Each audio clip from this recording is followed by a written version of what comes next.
আসসালামু আলাইকুম বন্ধুরা, আমি তাসিন হিমাদ্রি শহর থেকে। আশা করি সবাই ভালো আছেন, আমিও আল্লাহর রহমতে ভালো আছি।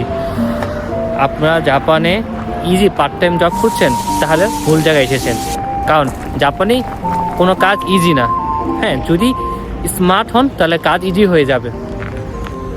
আমি জাপানে আসার পর প্রায় 2 মাস পর জব পেয়েছি, কিন্তু জব পেয়েও কোনো শান্তি পাইনি প্রথমত, কারণ আমি জবে প্রথমত অনেক ভুল করতাম। আর জাপানিরা প্রথমত ভুল করলে কিছু বলে না, কিন্তু একই ভুল যদি আমরা বারবার করি তাহলে জাপানিরা পছন্দ করে না। কখনো প্রোডাক্ট আমি নিতে ভুল করি, কখনো প্রোডাক্ট আমি ছেড়ে দিই, কখনো প্রোডাক্টে আমি হাত থেকে পড়ে যায়, ভারী ভারী প্রোডাক্ট। আমি যে কাজ করি মোটামুটি খুব কষ্টকর, কিন্তু কিছু করার নেই, জাপানে থাকতে হলে কষ্ট করতে হয়। সাধারণত জাপানে যারা স্টুডেন্ট বিষয়ে আসে তার 90%ই রেস্টুরেন্ট জব, নাহলে ফ্যাক্টরি জব, নাহলে কোম্পানি জব করে। আর ফ্যাক্টরি জব করলে শরীরে পুরো 12টা বেজে যায়। আর রেস্টুরেন্ট জবে যখন খুবই ভিড় থাকে তখন দম ফেলানো সময় পাবেন না।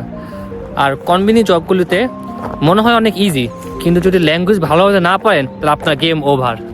তাহলে সারভাইভ কীভাবে? 3টা জিনিস মনে রাখবেন। আশা করি জাপানের জবের ক্ষেত্রে কোনো কষ্ট হবে না। প্রথমত হচ্ছে কাজে ভুল করলে ভয় পাবেন না। দ্বিতীয়টি হচ্ছে জাপানিজ ল্যাঙ্গুয়েজ আপডেট করা। আর তৃতীয়টি হচ্ছে নিজের প্রতি কনফিডেন্স রাখা। জাপানে ইজি বলে কোনো শব্দ নেই, কিন্তু তুমি যদি তোমার মনে আত্মবিশ্বাস রাখো এবং প্রতিটি কাজ ডেডিকেশনের সাথে করো তাহলে অবশ্যই সাফল্য হবে। আর এছাড়াও জাপানে প্রথমত সবাই ভুল করে, সবাই ভয় পায়, কিন্তু ভুল করলে ভয় পেও না। জাপানিসরা তোমার ভুল করলে কিছু বলবে না, প্রথমত তোমাকে বলবে যে কোথায় ভুল করেছো, নেক্সট টাইম সেই ভুলটা করবা না।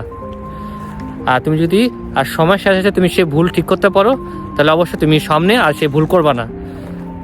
আজকের ভিডিও এতটুকু পর্যন্তই। আশা করি আমার ভিডিও তোমাদের সবার পছন্দ হয়েছে। যদি আমাদের ভিডিও তোমার পছন্দ হয় অবশ্যই আমার সাথে যুক্ত থেকো। আর আমার ভিডিও যদি আমার ফেসবুক পেজ থেকে দেখো অবশ্যই লাইক, কমেন্ট এবং ফলো করবা। আর যদি আমার ভিডিওটা আমার ইউটিউব চ্যানেল থেকে দেখো অবশ্যই লাইক, কমেন্ট এবং সাবস্ক্রাইব করবা। সবাইকে আসসালামু আলাইকুম।